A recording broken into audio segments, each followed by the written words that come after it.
Today we're going to be talking about the distributive property, which is a way that you can simplify algebraic expressions when you have parentheses. So the formal definition of the distributive property is that for any numbers a, b, and c, it is that you have a parentheses b plus c. So there's one number or variable outside the parentheses and then two inside, and you might be adding or subtracting it.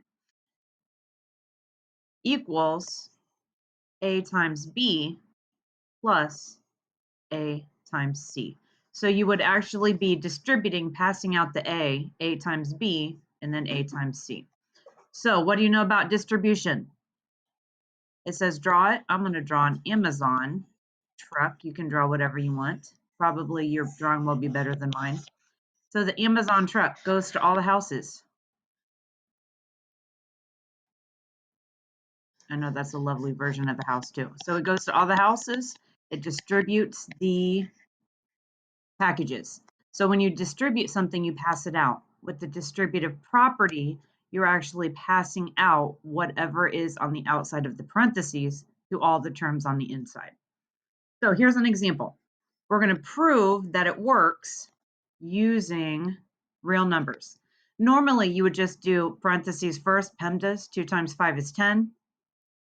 Sorry, 2 plus 5, 7 times 3 is 21. But the distributive property means that there are three groups of 2 plus 5. So that's like 2 plus 5 and 2 plus 5 and 2 plus 5. So if you add all those together, 5, 10, 15, 16, 17, 18, 19, 20, 21, we still get the same exact thing. So same thing for this, but now this one is 4 groups of 9 minus 7. So when you just use the distributive property, you take whatever is on the outside and you multiply it by both terms on the inside. So we'll end up doing 4 times 9 plus, the really important thing to remember is keep your negatives with your number. So 4 times 9, then 4 times negative 7. So 4 times 9, we will get 36, plus 4 times negative 7 is negative 28. And then 36 and 28, they will cancel out and we will be left with 8 positives left over. So most of the time you would not use distributive property if you're only given numbers. You would use it with variables like this example. So distributive property would be used if you have a variable somewhere and you don't know what that variable is. So you have to distribute to simplify the expression. You can't solve it yet. You can only simplify it to get rid of parentheses. So we'll do 5 times g. Remember that you put a 1 in front of all variables for the coefficient if they don't have one. So 5 times 1 is 5. So 5 times 1g is 5g. And then 5 times negative 9. 5 times negative 9 is negative 45. Another way that a shortcut kind of that distributive property is called is it's often called cherry bomb. Because this is like cherry stems with the cherry on the end and it's multiplication dot. So we did outside times inside with our multiplication cherry dots. So let's look at example 2. I have 3 times 2x squared. So I just multiplied the coefficients. 3 times 2 is 6. So that's 6x squared. And I have to distribute to all the terms. So 3 times 4x is 12x. And then 3 times negative 1 is negative 3. And none of these are like terms because the x and my x squared do not have the same variable. There's also this method called the box method, which is where you kind of set up a multiplication chart. So the 4, whatever's on the outside goes in front, and then whatever the terms are on their inside go on the top. So the x is my first term, 3 is my second term. So I do 4 times x to get 4x and 4 times 3 to get 12. Then we add them up. So it'll be 4x plus 12 when we distribute. We have no idea what the x is, so we can't simplify that anymore. And then our last example, we have 3, and then there are 3 terms in this one, because remember, terms are separated by pluses and minuses. Remember, whatever is in front of it is what belongs to it. So we have 2x squared, positive 4, and negative 1. Sorry, that doesn't look like an x. So now I multiply. 3 times 2x squared, 3 times 2 is 6. So that's 6x squared. I'm sorry, I forgot my x there. 3 times 4x is 12x. And then 3 times negative 1 is negative 3. So my final answer will be 6x squared. That's a positive 12. Positive 12x minus 3.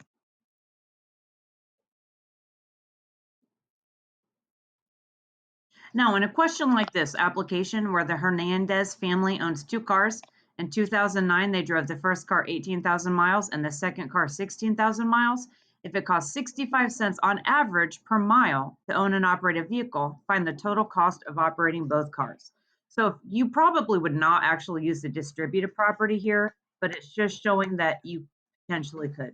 So we would do 65 cents times all the miles. So we'd have to add our 18,000 plus our 16,000. And if you distributed, you would do 0.65 times 18,000, and we are allowed to use our calculator. So you'd get 11,700. Then you would do 6.5 times 1,600, and you would get 10,400. And then we just use our calculator, and that would cost $22,100. So if you try to do that without distributed property, you'll get the same example. So now try these 4 examples on your own and check it with the Edpuzzle video. You also will probably see distributed property where there's more than one set of parentheses and like terms. So just like PEMDAS, parentheses comes first, so we would distribute first and then combine your like terms. So in this question, I have a negative 10 on the outside. The negative has to stay with the 10 when you multiply. So that'll be negative 10 times 3, which is negative 30, and then negative 10 times 3x, which is negative 30x.